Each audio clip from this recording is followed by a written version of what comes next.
Now, Luke, let's touch on our main focus point today, and that is about passive income. And for most people, they consider passive income as a way to generate extra cash flow beyond your normal job. And this helps really supplement that income and build a more, say, steadier financial path to financial freedom, and gives you some extra security. Now, I think there are a lot of ways that people classify passive income the wrong way, but the IRS classifies passive income as two sources: rental property or a business in which one does not actively participate.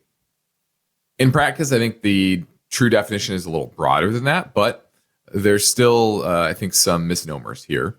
And a lot of people think this is a way to get rich quick. And, we'll dig into the details here, Luke, but I think the reality is much farther from that general appeal.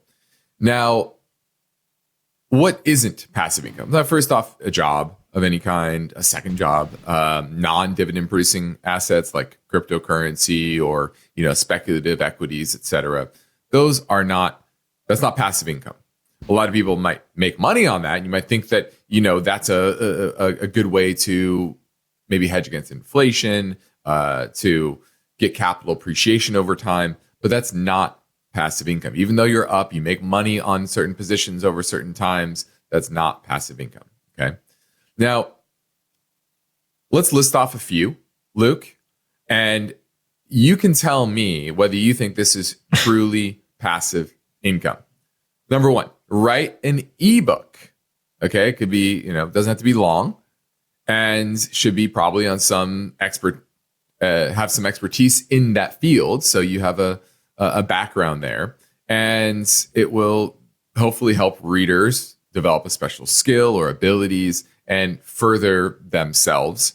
And I think the biggest issue here is that you have to maintain some sort of a following, but you can put it online in places that maybe they might see it regularly, and people might see it regularly and they might buy it. So do you think this is passive income?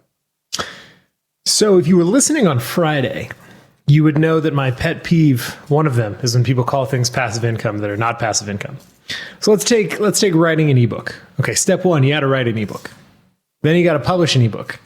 Then you have to market an ebook. You have to cultivate a following for this ebook, and then hope that this ebook sells. This does not sound passive to me.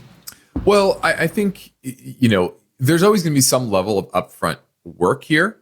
I think the marketing side of it is the more challenging part, where it becomes more of a business than truly passive. If you had a place where you could just place this ebook and know that people are going to naturally find it and be looking at it and could potentially buy it, and you don't have to actively market it, I think that's another story. But I don't know of a platform where that really happens with an ebook. So I think that's my biggest issue there. Now, on the photography fund, that's number two, is you might sell your photography. And Luke, this might appeal to you. You are now you're an amateur photographer. Do some good work. I've seen some of it. Definitely I specialize in cat photography of my own cats. Yes, you have your own cats. Yeah. And you do great work. But you could put those pictures on places like Getty Images, Shutterstock, Alamy, etc. And naturally, people are going to that platform and could discover your photography and want to buy, an image. So to me, I think this is truly, potentially passive income, because once you upload it on there, you don't have to do much else.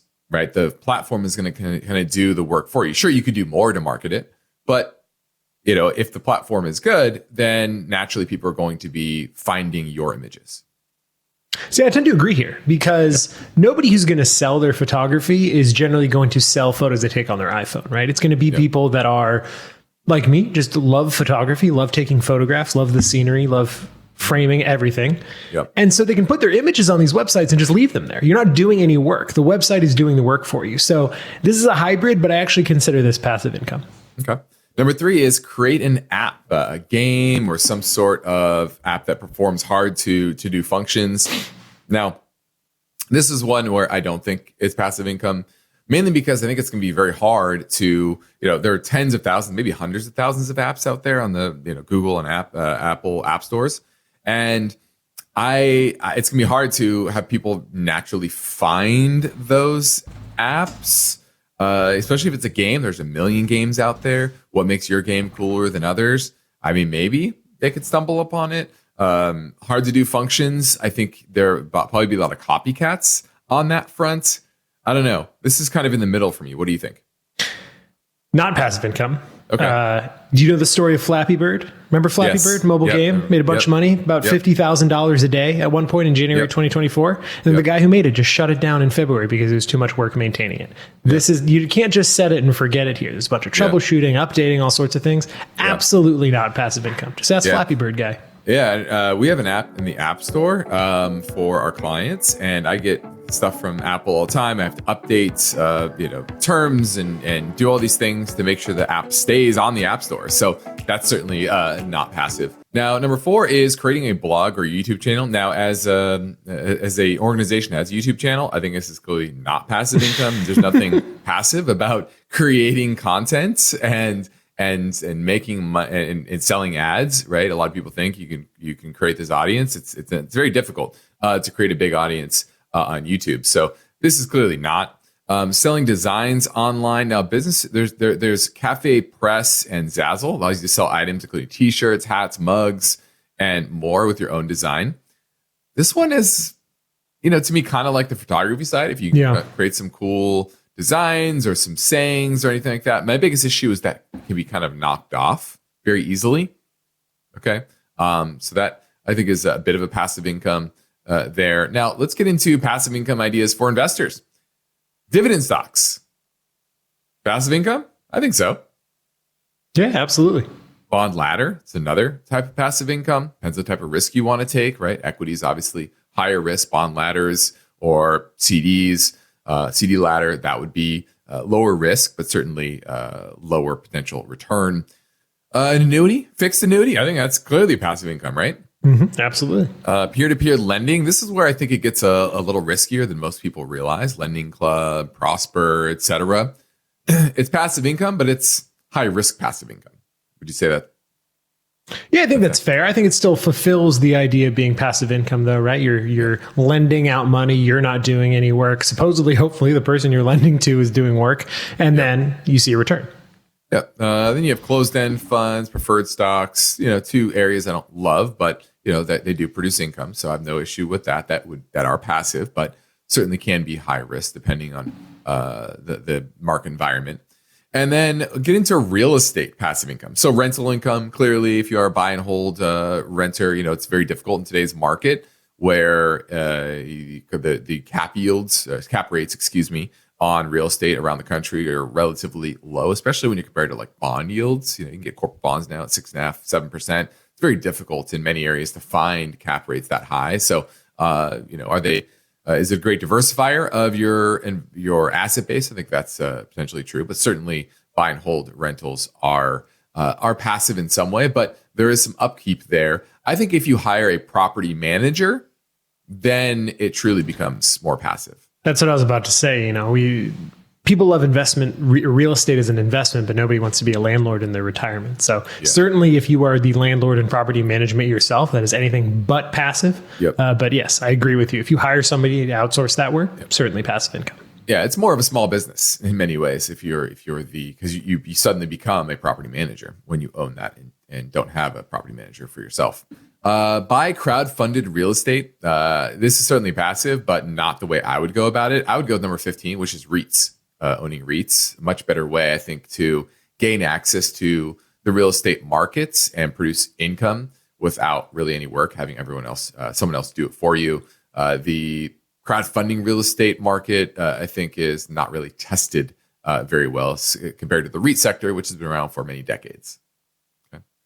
Renting out your home short term. What do you think about that? Make your home an Airbnb. You're essentially a short-term landlord now. Yeah, true. Yeah, so I wouldn't call that passive income. Then you get into marketing-based passive income ideas, and this is where I think it certainly becomes not passive. This is where I start to get a little angry. Yeah, affiliate marketing, so social media influencers, bloggers, etc. Well, to maintain your audience and grow your audience, you have to do work. It doesn't just happen, right? So I think affiliate marketing is definitely not passive income. It's just part of a business.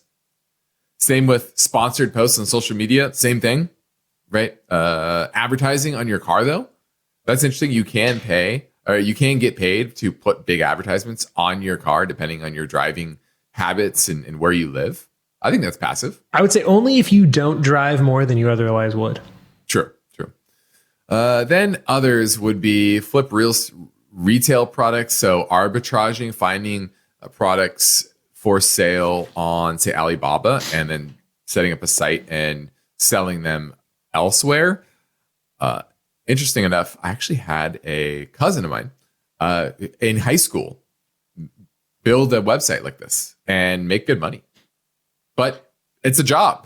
So this is not passive. Yeah, it's a business. I knew a girl who was an architect and put together architectural designs and would sell those ready-made designs. And every piece of furniture was just off of Wayfair.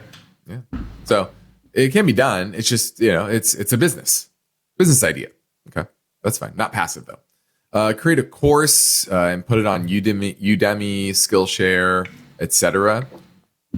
This to me is kind of like a photography thing. I don't mind this because there is a platform for it to potentially be sold. I don't know how much income you're really going to get, but I would say it's passive. Rent out a parking space. Say you live in areas where there's big events. I see this commonly in USC here in LA. There are a ton of, it's surrounded by a lot of homes, and you can go, pay $100 to park at the main parking for a USC game, or you can pay $20 to park in somebody's driveway. Is this passive? I would say it is. There's a guy over, to get a little anecdotal here, there's a guy over by SoFi Stadium who I would park at his house anytime I would go to an event at SoFi Stadium. Big backyard. He could fit 10 cars in his backyard. And so he would charge about $40. Anytime there's an event at SoFi, he'd make about $400 every football game. That's a weekly thing now. So that's pretty solid. I don't think you're doing much work there other than moving the cars if somebody has to leave pretty quickly. I wouldn't say passive, but yeah, it's a small little business. And then buy a local business. That's obviously not passive because you still have to run the business. Buy a blog. Well, you have to keep producing content. That's not passive. No, just buy it and leave it. Just set it and forget it. So these are all ways that people call it passive income. But you really have to parse out what is truly passive income or not, and how much work you're willing to do on a regular basis to get that income, and the volatility of that potential income as well.